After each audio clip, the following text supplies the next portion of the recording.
Temple, Texas was a railroad boomtown when Arthur C. Scott and Raleigh R. White Jr. began their medical practice in 1897. They shared one fundamental conviction: medicine must serve the people.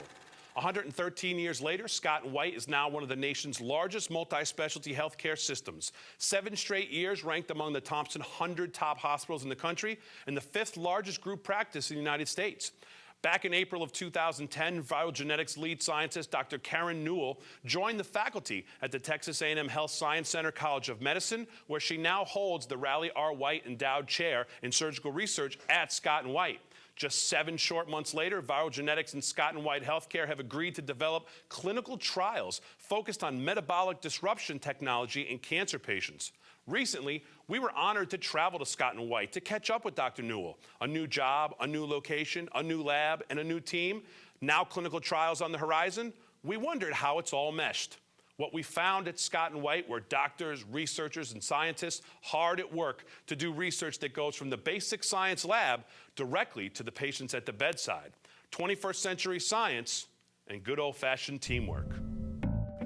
They employ more than 1,100 healthcare providers and research scientists who care for patients covering 25,000 square miles across Central Texas. Scott and White Hospital, the 5th largest group practice in the United States. The Scott and White Health Plan serves more than 220,000 members and is one of the highest rated plans in the nation.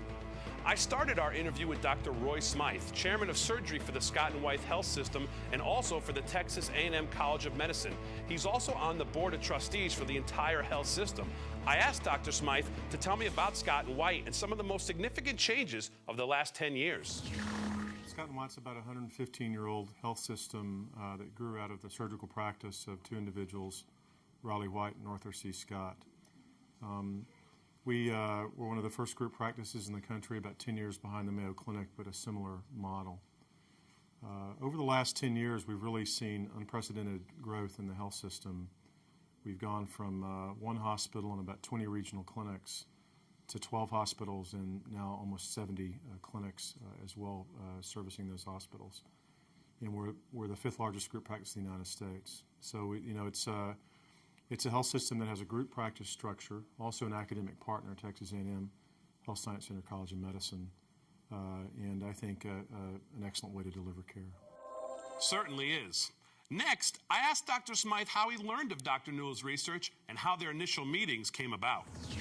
I've spent most of my investigative career working in the area of programmed cell death, or apoptosis and autophagy. And so I had read some of the papers that Karen's group had published over the years, but of course I didn't know her from Adam personally.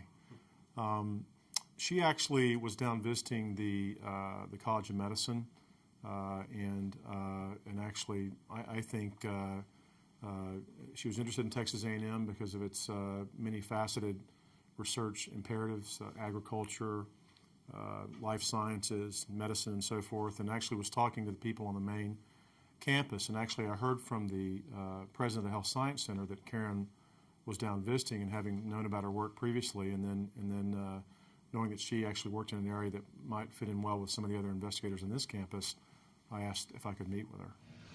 And fit in well she has.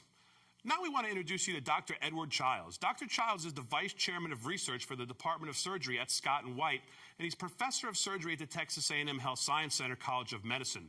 I asked Dr. Childs what excited him about Dr. Newell's arrival at Scott and White and their recently announced clinical trial.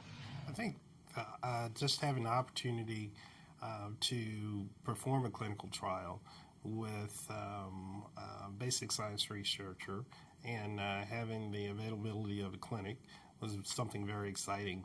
For all clinicians, what we like to see as far as the future is research that impact patients. And with research and the opportunity to perform a trial and to impact patients, that's ideal for a clinician researcher or a translational researcher. Research that impacts patients may be the driving force behind Dr. Newell's move from University of Colorado to Texas A&M? Well, I asked Dr. Smythe that exact question. I also asked him what else was behind Dr. Newell's decision to relocate.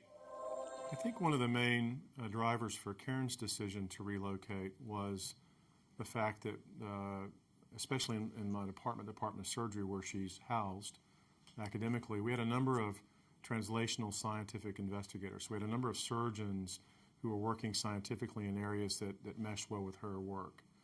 I think the other thing that was compelling for her was the fact that she would have access to clinical material, potential access to patients for early phase trials. And so the entire milieu, both the fact that there were investigators that could work well with her, that were clinician scientists, and the fact that she would have closer access to patients, and at a place that's actually really keen on being involved in science at that level. It's been a pleasure to be here actually since April, and I think the advantages are really exemplified by the fact that I'm sitting here with Dr. Childs, because it's allowed us to do what's called translating all the basic kind of fundamental ideas that we worked on at the University of Colorado, Colorado Springs, into a much more clinically deep environment here at Scott and White, and also in the College of Medicine for the Health Science Centers. It's been a pleasure. Also, I've been very fortunate that the majority of my laboratory from Colorado has also relocated with me. Our collaboration has been tremendous. As soon as Dr. Newell came to the university, we had an opportunity to talk, and from that came a lot of different ideas for collaboration, and the collaboration effort has been tremendous.